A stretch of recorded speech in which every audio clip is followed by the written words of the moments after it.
എല്ലാവർക്കും നമസ്കാരം.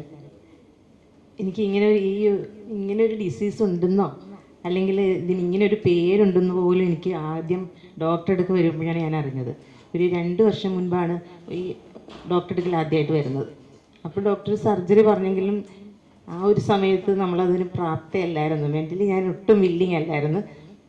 ഇങ്ങനെ വലിയൊരു സർജറി എന്ന് പറയുമ്പോൾ എനിക്ക് ഉൾക്കൊള്ളാൻ ബുദ്ധിമുട്ടുണ്ടായിരുന്നു. അങ്ങനെ 1 വർഷം ഞങ്ങളതിനെക്കുറിച്ച് ആലോചിച്ചു. ഹസ്ബൻഡ് അതിനെക്കുറിച്ച് ഒത്തിരി ഡീറ്റെയിൽ ആയിട്ട് പഠിച്ചു എന്ന് വേണമെങ്കിൽ പറയാം. അങ്ങനെ ഹസ്ബൻഡിൻ്റെ നിർബന്ധമായിരുന്നു. എനിക്ക് ഒത്തിരി പേടിയൊക്കെ ഉണ്ടായിരുന്നു.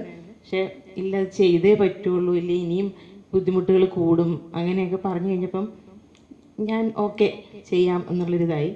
ഇത് ചെയ്യുന്നതിന് മുമ്പെന്ന് പറഞ്ഞിട്ട് പണ്ട് എനിക്കൊരു 10 വയസ്സായപ്പോഴോ മറ്റോ ഒരു ചെറിയൊരു വളവ് പോലെ തോന്നി. അത് ഒരു ഫിസിക്കൽ എഡ്യൂക്കേഷൻ ടീച്ചർ ഇങ്ങനെ പറഞ്ഞ് സൂചിപ്പിച്ചു.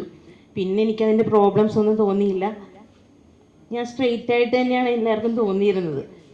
അത് കഴിഞ്ഞു ഒരു 35 വയസ്സായപ്പോൾ തുടങ്ങി എനിക്ക് ഹിപ്പ് പെയിൻ തുടങ്ങി. പിന്നീട് അത് കാലിലേക്കായി. അത് കൂടി വന്നു.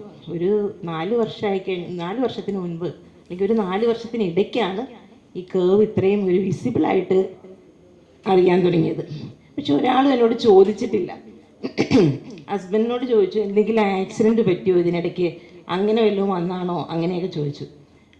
പിന്നെ എനിക്ക് സ്റ്റെപ്പ് കയറാൻ ബുദ്ധിമുട്ടുണ്ടായിരുന്നു. സ്റ്റെപ്പ് കയറി കഴിഞ്ഞാൽ ഞങ്ങളുടെ സ്കൂളിൽ എന്ന് പറഞ്ഞാൽ ഓഡിറ്റോറിയമൊക്കെ ഏറ്റവും മുകളിലാണ്, ഒരു 3rd ഫ്ലോറിലൊക്കെയാണ്. അപ്പം ഞാൻ എല്ലാ പ്രോഗ്രാംസിനും അവിടെ ആങ്കറിങ് ഒക്കെ ഞാനാണ്. അപ്പോൾ എനിക്കത് ചെല്ലാതെ പറ്റില്ല.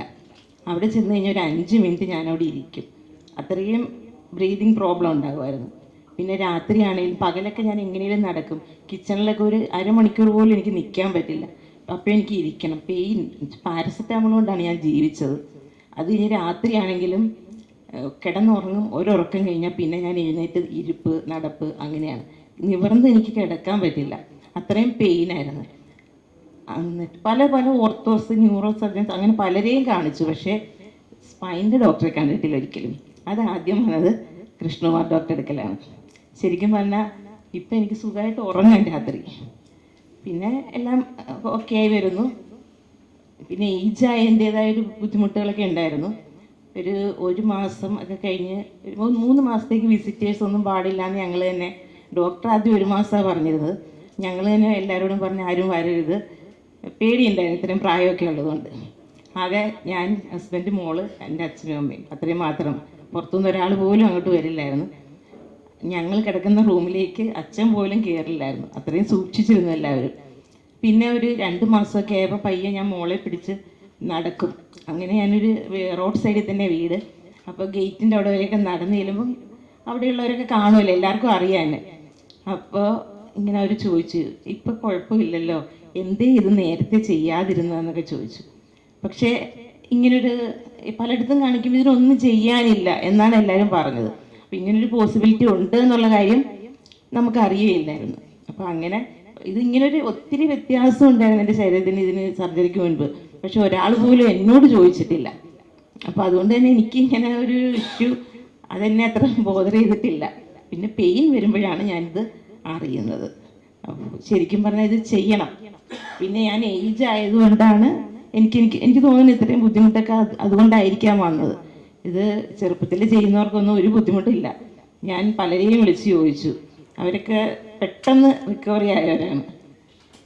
ഇത്രയൊക്കെയുള്ളത്. പിന്നെ ശരിക്കും കൃഷ്ണകുമാർ ഡോക്ടർ ഒത്തിരി ആരാധിക്കുന്നൊരു വ്യക്തിയാണ്. പിന്നെ ഈ ഹോസ്പിറ്റലും അതെ കേട്ടോ, എനിക്ക് ഒരു 13 വർഷമായിട്ട് ഞാൻ ഈ ഹോസ്പിറ്റലിൽ സ്ഥിരം വരുന്നൊരു വ്യക്തിയാണ്. എൻ്റെ അമ്മ ഒരു സിവിയർ ലിവർ സിറോസിസ് പേഷ്യൻ്റാണ്. 13 വർഷം മുൻപ് എല്ലാവരെയും അറിയിച്ചോളൂ എന്ന് പറഞ്ഞൊരു സ്റ്റേജിൽ നിന്ന് ഇവിടുത്തെ ഡോക്ടേഴ്സ് രക്ഷപ്പെടുത്തി കൊണ്ടുവന്നു. ഇപ്പോഴും ഞങ്ങൾ വീട്ടിലേക്ക് കയറി ചെല്ലുമ്പോൾ അവിടെ അമ്മയുണ്ട്. ആരോഗ്യമില്ല എങ്കിൽ പോലും. അപ്പോൾ അതുകൊണ്ട് എനിക്ക് ഹോസ്പിറ്റലിൽ ചെയ്യാനൊരു വിശ്വാസം ഉണ്ടായിരുന്നു എല്ലാം. പിന്നെ ഈശ്വരാനുഗ്രഹം, ഒത്തിരി പേരുടെ പ്രാർത്ഥന, ഒത്തിരി പേര് ത്യാഗം സഹിച്ചിട്ടുണ്ട് എനിക്ക് വേണ്ടി. എല്ലാം കൊണ്ടും സക്സസ് ആയി. Thank you.